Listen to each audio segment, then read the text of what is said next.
السلام علیکم ورحمۃ اللہ وبرکاتہ۔ بچوں اور بچیوں کے اصلاح کے 50 اعمال اور اوصاف میں سے چھٹی صفت فرض نماز کے بعد نوافل کا اہتمام کرنا ہے۔ بچپن ہی سے نوافل پڑھنے کی عادت بنائیں۔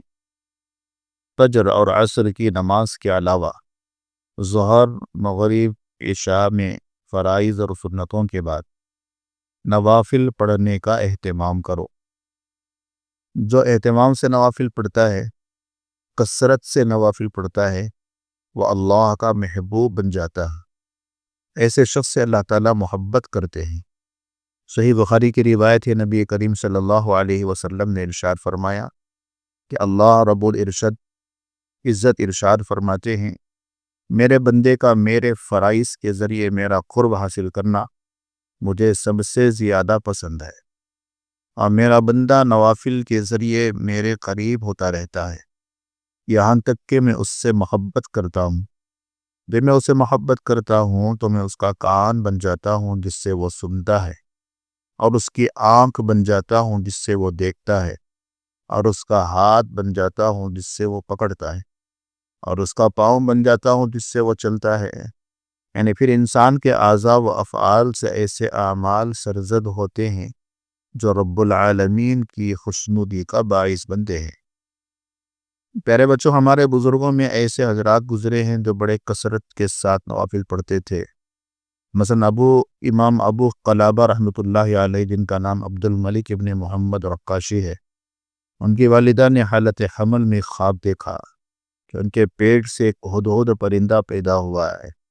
انہوں نے کسی معبر یعنی خواب کی تعبیر پوچھنے والوں سے پوچھی، بتانے والوں سے پوچھی، اور اس نے خواب کی یہ تعبیر بتلائی کہ اگر تم اپنے خواب میں سچی ہو تو تمہارے ہاں ایک بچہ پیدا ہوگا جو بکثرت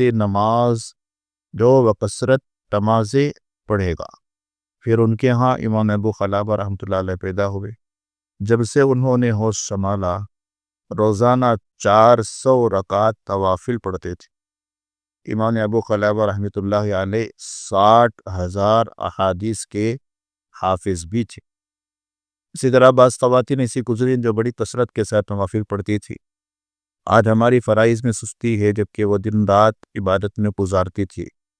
چنانچہ حضرت حبیبہ ادویہ رحمۃ اللہ علیہ جب عشاء کی نماز سے فارغ ہو جاتی تو اپنے کپڑوں کو اپنے اوپر اچھی طرح لپیٹ کر چھت پر کھڑی ہو جاتی اور دعا میں مشغول ہو جاتی اور کہتی، یا اللہ، ستارے چھٹ گئے اور لوگ سو گئے، بادشاہوں نے اپنے دروازے بند کر دیے، اور ہر شخص اپنے محبوب کے ساتھ تنہائی میں چلا گیا، اور میں تیرے سامنے کھڑی ہوں، یہ کہہ کر نماز شروع کر دیتی اور ساری رات نماز پڑھتی۔ جب صبح صادق ہو جاتی تو کہتی، یا اللہ، رات چلی گئی اور دن روشن ہو گیا، کاش مجھے یہ معلوم ہو جاتا کہ میری رات تو نے قبول فرما دی تاکہ میں اپنے کو مبارکباد دوں، یا تو نے رد فرما دی تاکہ میں اپنی تعزیت کروں۔ تیری عزت کی قسم، میں تو ہمیشہ اسی طرح کرتی رہوں گی۔ تیری عزت کی قسم، اگر تو نے مجھے اپنے دروازے سے ڈھکیل دیا تب بھی تیرے کرم اور تیری بخشش کا جو حال مجھے معلوم ہے، اس کی وجہ سے میں تیرے در سے ہٹوں گی نہیں۔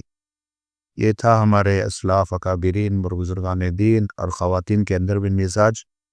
یہ فرائض اور واجبات تو اہتمام کے ساتھ ادا کیا ہی کرتی تھی، لیکن ساتھ میں نوافل کا بڑی کثرت کے ساتھ اہتمام ہوتا تھا۔ اللہ ہم سب کو بھی اور ہم سب کے بچوں اور بچیوں کو بھی اس پر عمل کرنے کی توفیق عطا فرمائے۔ السلام علیکم ورحمۃ اللہ۔